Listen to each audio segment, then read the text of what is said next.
The modern history of the transportation system is the creation of the interstate highway system in 1956.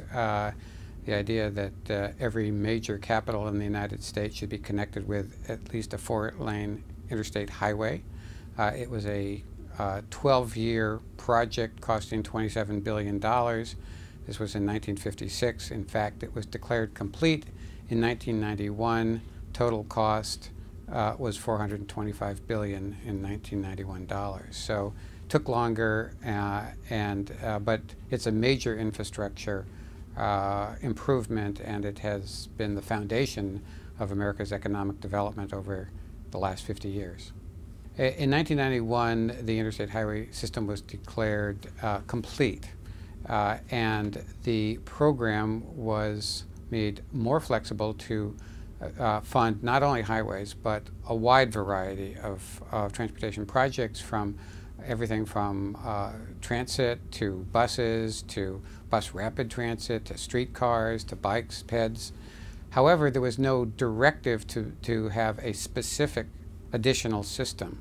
The result was many states continued to just build highways, or they felt they could build projects rather than a system. It became highly earmarked, highly project-focused, and therefore unfocused.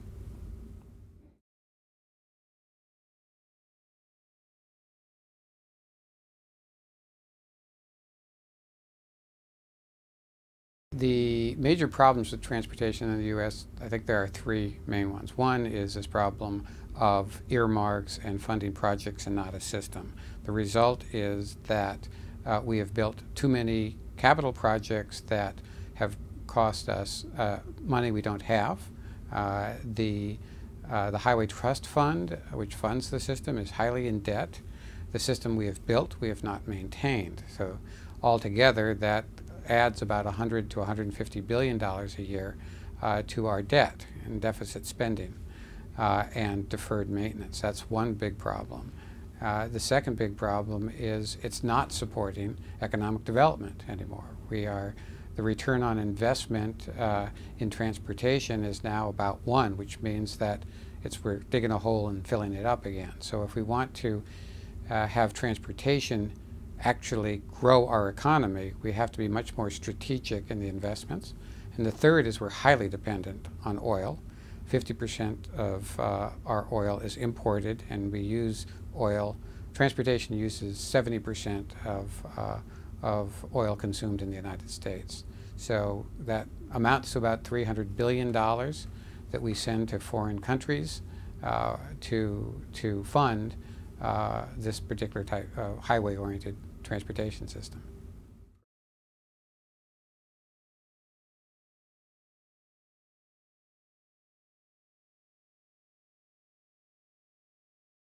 The Highway Trust Fund is a trust fund set up to fund the federal transportation bill. That's essentially what it is. It's funded through various fees, excise taxes, things like people recognize it for, the place where gas tax goes, but there are other taxes, tires, etc. There are 2 accounts in it, actually. There's the highway account and the transit account. It is primarily set aside for capital projects, and I think that there's an understanding that the Highway Trust Fund funds new projects, new capital projects, and the localities, the states, and the municipalities pick up the maintenance of those projects.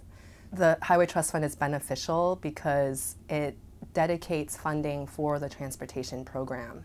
And the reason that this is necessary is because transportation projects take place over the course of several years. It's not like a public service where you allocate funding for a social service and it takes place over the course of the year, and then you reassess and you can reallocate funding. Capital projects take planning, they take the scoping, getting the contractors in place, sourcing the materials, all of that takes time.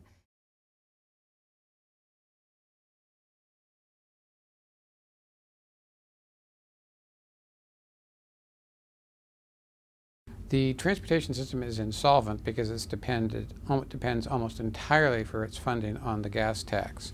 The gas tax has not been raised in 18 years. Its purchasing power has gone down 40%. But as a user fee, people are very resistant. The general public is very resistant to higher gas taxes.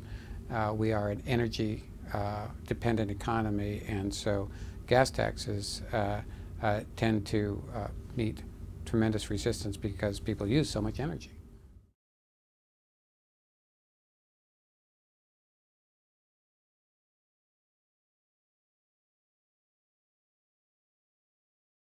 Well, investment in transportation is important because it's the backbone of our society. It's the way that we get together with our families, it's the way that we move around, it's the way that businesses are able to move their goods and services around. It's a significant piece of infrastructure for the United States.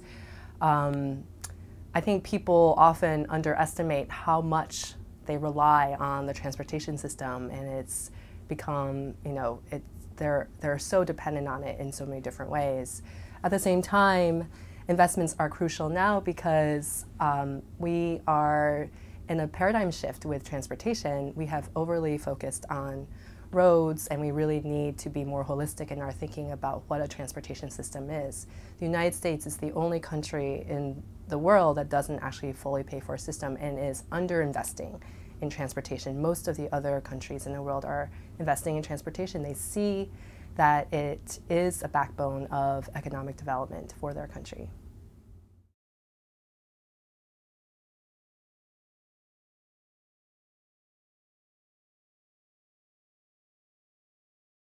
In the level of investment, the United States is falling far behind other countries. We dedicate about 2% of our gross domestic product to transportation improvements. Europe, the European Union, about 5%, China, 9%. The quality of our infrastructure is deteriorating compared to other countries. Just 10 years ago, the United States had the third most efficient infrastructure and well-maintained infrastructure in the world. We're now number 23, just below Spain, just ahead of Namibia. When global firms are looking for places to invest and to locate their plants, they tend to go to the countries that have the high quality infrastructure that can support their goods and services. It's not the United States anymore.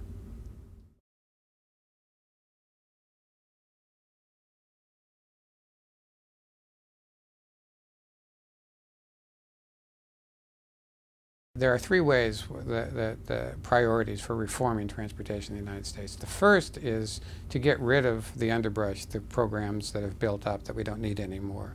We have now 108 surface transportation programs. We should have, just a few, just urban, rural, and intermodal systems. So we need to get rid of the programs that are no longer needed. Number two, we really have to invest for performance. We have to focus on return on investment, not just mobility, which means it's moving cars. Economic analysis now shows that if you're just focusing on speed, on moving basically vehicles faster, you can never get back the return on the capital investment. However, if you're investing to grow a community and its economy, you do get that back. As a leader of a state DOT said, we used to be involved in building, we used to be in the facilities development business. We're now in the community development business. And that's where we have to go with transportation. It's about community development, not about facilities development. And the third thing is we have to get off our dependence on oil as a transportation fuel. We have to move to different technologies, different fuel systems, and a system that is less dependent on travel as opposed to access. The cities are the economies of the future, and moving around cities at maybe slower speeds and walking, biking, transit provides more access than being able to drive 80 miles an hour to get from one suburb to another suburb. So we need to have a much more focused function for transportation on job access, community access, not mobility.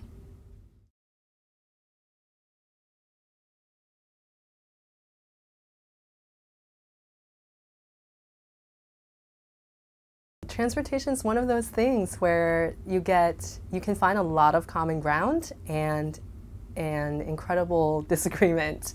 I think that there's a lot of common ground over the fact that we need to invest in transportation. It needs to happen now. There should be greater emphasis on maintenance. There should be greater inclusion of other modes of transportation. It's fundamental to business and economic development for the country. There is significant disagreement over how it should be funded, and given the rhetoric that's out there about revenue at all, even though this is an existing revenue source, the gas tax, we think that there has to be really strong leadership in order to push this effort through.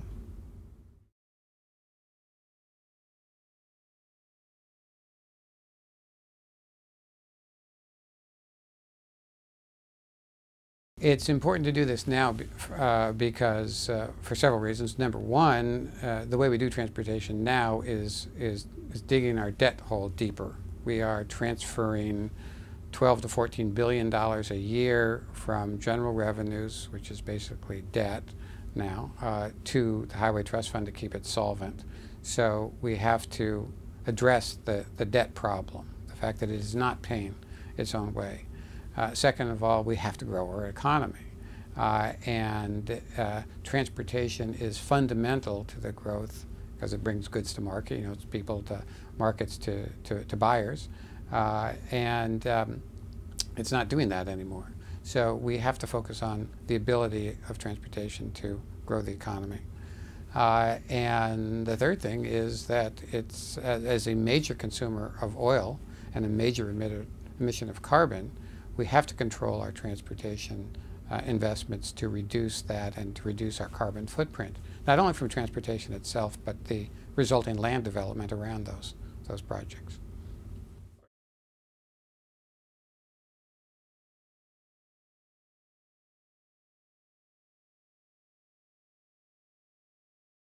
I think there's so many benefits from redesigning our transportation system.